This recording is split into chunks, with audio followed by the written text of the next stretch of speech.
আসসালামু আলাইকুম everyone, welcome back to my channel. আজকে আমি নিয়ে চলে এসেছি দুর্দান্ত স্বাদের দোকানের মতো মুচমুচে চিড়ে ভাজা। আশা করছি আজকের ভিডিওটা আপনাদের সবার কাছে পছন্দ হবে। ভিডিওটা ভালো লাগলে অবশ্যই আমার চ্যানেলটা সাবস্ক্রাইব করবেন আর পাশে থাকা বেল আইকনে ক্লিক করে নোটিফিকেশানটি অন করে রাখবেন, করে আমার চ্যানেলের প্রত্যেকটি নতুন ভিডিওর নোটিফিকেশান সবার আগে আপনার কাছে পৌঁছে যায়। চলুন ভিডিওটা শুরু করা যাক। ভাজাটা বানানোর জন্য এখানে নিয়েছি আমি চিড়ে, যে পাতলা চিড়েটা হয় সেই চিড়েটাই নিয়েছি, আর ফ্রেশ চিড়ে নিয়েছি। আর এখানে নিয়েছি বাদাম, কারি পাতা আর 3টে শুকনো লঙ্কা। এবার আমি এখানে তেলটাকে খুব ভালোভাবে গরম করে নিয়েছি। এবার আমি বাদামগুলোকে হাই হিটে ভেজে নেব।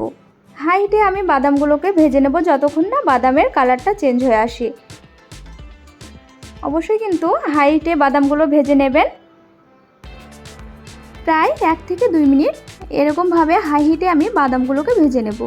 1 থেকে 2 মিনিটের মধ্যেই কিন্তু বাদামগুলো খুব ভালোভাবে ভেজে নেওয়া হয়ে যাবে আর কালারটাও চেঞ্জ হয়ে আসবে। দেখুন, বাদামগুলো কিন্তু আমার খুব ভালোভাবে ভেজে নেওয়া হয়ে গেছে আর কালারটাও খুব ভালোভাবে চলে এসেছে। এবার আমি কিচেন টিস্যুর ওপরে বাদামগুলোকে তুলে নিচ্ছি। এবার ভেজে নিচ্ছি শুকনো লঙ্কাগুলো। এভাবে শুকনো লঙ্কাগুলো 1 মিনিটের মতো ভেজে নেব। ভেজে নেওয়া হয়ে গেছে, এবার তুলে নিচ্ছি। এবার আমি গ্যাসের ফ্লেমটা লোয়ে রেখে কারি পাতাগুলো ভেজে নিচ্ছি। অবশ্যই কিন্তু এখানে গ্যাসের ফ্লেমটা লো করে রাখবেন, না হলে কিন্তু কারি পাতাগুলো দেওয়ার সঙ্গে সঙ্গে তেল ছেড়ে আসতে পারে। এবার আমি কারি পাতাগুলো ভাজা হয়ে গেছে, তুলে নিচ্ছি। ফাইনালি এবার আমি গ্যাসের ফ্লেমটা আবারও হাই করে চিড়েগুলোকে ভেজে নিচ্ছি। চিড়েগুলো 4 থেকে 5 সেকেন্ডের মধ্যে কিন্তু আমার ভাজা হয়ে যাবে। এরকমভাবে সাদা কালার চলে আসলেই আমি চিড়েগুলোকে তুলে নিচ্ছি। দেখুন, 4 থেকে 5 সেকেন্ডের মধ্যে আমার ভাজা হয়ে গেল। এবার আমি চিড়েগুলোকে একটি কিচেন টিস্যুর উপরেও রেখেছি।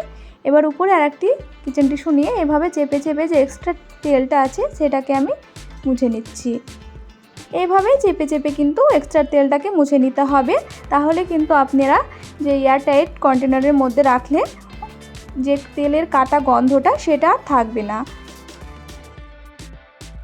সেমভাবে টিস্যু দিয়ে আবারও কারি পাতা আর বাদামগুলোকে চেপে চেপে মুছে নেব।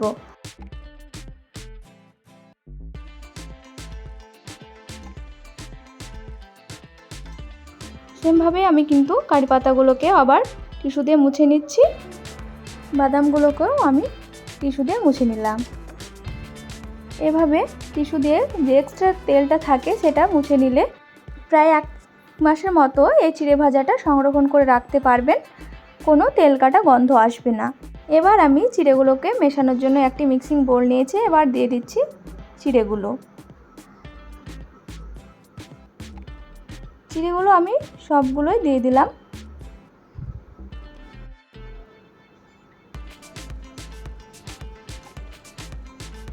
এবার উপরে দিয়ে দিলাম ভেজে রাখা বাদামগুলো।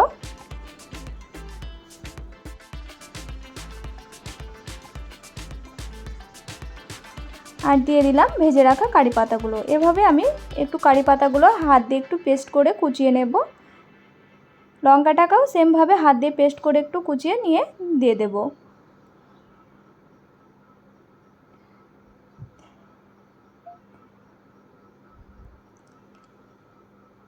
এবার আমি অ্যাড করছি স্বাদ মতো লবণ। এখানে খুব বেশি লবণ ব্যবহার করব না, কিন্তু অবশ্যই কিন্তু এখানে লবণের ব্যবহারটা করবেন।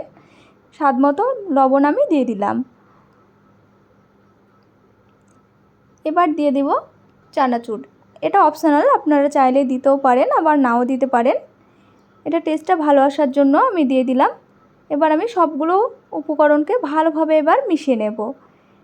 দেখুন, একদমই পারফেক্টভাবে তৈরি হয়ে গেল মুচমুচে চিড়ে ভাজা। এটার টেস্টটা দোকানের থেকেও কিন্তু খুব সুন্দর হয়। বাড়িতে একবার হলেও বানিয়ে খেয়ে দেখবেন।